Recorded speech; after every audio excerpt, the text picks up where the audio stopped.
அண்மைச் செய்தி.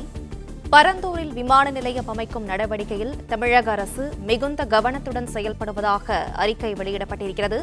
மக்களை பாதிக்காத வகையில் நடவடிக்கை மேற்கொள்ளப்படும் என தமிழக அரசு தரப்பில் தெரிவிக்கப்பட்டிருக்கிறது. கூடுதல் விவரங்களை செய்தியாளர் ராஜகுமரன் வழங்க கேட்கலாம். ராஜகுமரன், வணக்கம். மேலும் விவரங்களை சொல்லுங்க.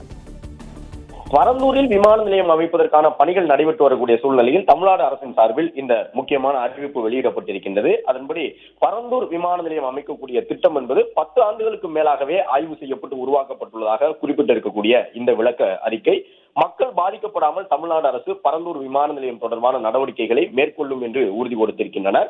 அது மட்டுமல்லாமல் பன்னூரில் அமைக்காமல் பரந்தூரில் விமான நிலையத்தை அமைப்பது ஏன் என்ற கேள்வி எழுப்பப்பட்டு வரக்கூடிய சூழ்நிலையில் அதற்கான விளக்கமும் இந்த அறிக்கையில் தெரிவிக்கப்பட்டுள்ளது.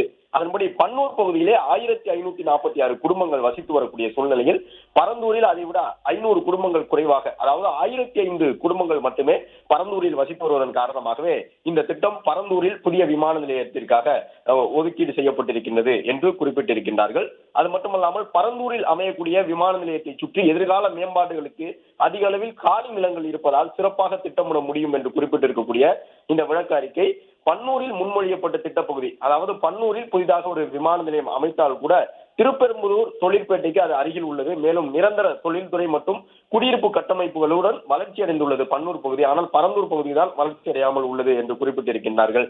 அது மட்டுமல்லாமல் 2000ஆம் ஆண்டிலேயே தகவல் தொழில்நுட்ப பூங்கா, டைட்டில் பார்க் போன்றவை எதிர்கால நோக்குடன் அமைக்கப்பட்டது. அதன் காரணமாக இன்று ஏற்பட்டிருக்கக்கூடிய வளர்ச்சிகள் என்ன என்பதையும் தமிழ்நாடு அரசின் சார்பில் தெரிவிக்கப்பட்டுள்ள இந்த அறிக்கையில் விளக்கம் அளிக்கப்பட்டிருக்கின்றது. மேலும் இந்த அரசு, அதாவது திராவிட முன்னேற்ற கழகம் பொறுப்பேற்பதற்கு முன்பாகவே 2020ஆம் ஆண்டிலேயே அப்போது அதிமுக ஆட்சியின் காலத்தில் தான் பரந்தூர் விமான நிலையம் இடத்தேர்வு செய்யப்பட்டது என்று குறிப்பிட்டிருக்கின்றார்கள். பரந்தூர் விமான நிலையத்தின் மூலமாக தொழில் வளர்ச்சி முதலான பல்வேறு முன்னேற்றங்கள் ஏற்படும் வாய்ப்புகள் உருவாகி இருக்கின்றன என்றும் குறிப்பிட்டிருக்கின்றார்கள். மேலும் தற்போது மீனம்பாக்கத்தில் இருக்கக்கூடிய விமான நிலையம் 1000 ஏக்கரில் தான் அமைந்திருக்கின்றது என்றும் அளவில் சிறியதாக இந்த விமான நிலையம் இருக்கக்கூடிய சூழ்நிலையில் அடுத்த சில ஆண்டுகளில் 3 கோடிக்கு மேலான பயணிகள் சென்னை விமான நிலையத்தை பயன்படுத்துவார்கள் என்று குறிப்பிட்டிருக்கக்கூடிய இந்த அறிக்கை, எனவே புதிய விமான நிலையம் என்பது தேவையாக இருக்கின்றது என்றும் தெரிவிக்கப்பட்டிருக்கின்றது.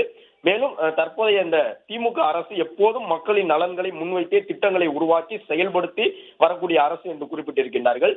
இந்நிலையில் பரந்தூர் விமான நிலையம் அமைப்பது தொடர்பாக அரசியல் கட்சிகளின் தலைவர்களில் யார் வேண்டுமானாலும் பரந்தூர் மக்களை சென்று சந்தித்து அவர்களின் குறைகளை கேட்டு அவற்றை அரசின் கவனத்திற்கு கொண்டு வரும் பட்சத்தில் நிச்சயம் தமிழ்நாடு அரசு பரந்தூர் மக்களின் குறைகளை பரிவுடன் ஆராய்ந்து மக்கள் நலனை பாதுகாக்கும் என்று கூறியிருக்கின்றார்கள். நேற்றைய தினம் தமிழக வெற்றி கழக தலைவர் விஜய் பரந்தூருக்கு பயணம் மேற்கொண்ட பிறகு பரந்தூர் விமான நிலையம் தொடர்பான அந்த அரசியல் களத்தில் பேசுபொருளாகி இருக்கக்கூடிய சூழ்நிலையில் தமிழகத்தில் இருக்கக்கூடிய எந்த அரசியல் கட்சி தலைவர்கள் வேண்டுமானாலும் பரந்தூர் மக்களை சென்று சந்திக்கலாம் என்றும் அவர்களின் குறைகளை கேட்டு அவர்கள் அந்த கட்சியின் தலைவர்கள் அரசின் கவனத்திற்கு கொண்டு வந்தால் தமிழ்நாடு அரசு பரந்தூர் மக்களின் குறைகளை பரிவுடன் ஆராய்ந்து அவர்களுக்குரிய விஷயங்களை செய்து கொடுக்கும் என்றும் குறிப்பிட்டிருக்கின்றார்கள். மேலும் பரந்தூர் பகுதியின் நீர்நிலைகளையும் எந்த அளவிற்கு சீர் செய்ய முடியும் என்பதை ஆராய உயர்மட்ட குழு அமைக்கப்பட்டுள்ளது என்றும் அந்த பரிந்துரைகளை அரசு கவனத்தில் எடுத்து செயல்படும் என்றும் சுற்றுச்சூழல் ஆர்வலர்களுக்கான பதிலாக இந்த அறிக்கையில் தெரிவித்திருக்கின்றார்கள். பரந்தூர் விமான நிலையம் தமிழ்நாட்டின் முன்னேற்றத்திற்கு உறுதியாக தேவைப்படும் ஒன்றாக இருக்கக்கூடிய காரணத்தினால் மக்கள் பாதிக்காத வகையில் அரசு நடவடிக்கை மேற்கொண்டு வருவதாக குறிப்பிட்டிருக்கக்கூடிய இந்த அரசின் அறிக்கை வழக்கு வருவோம் என்றால் மக்கள் வாழ்வாதாரம் பாதிக்கக்கூடாது என்பதிலும் கவனமாக இருப்பதாக கூறியுள்ளனர்.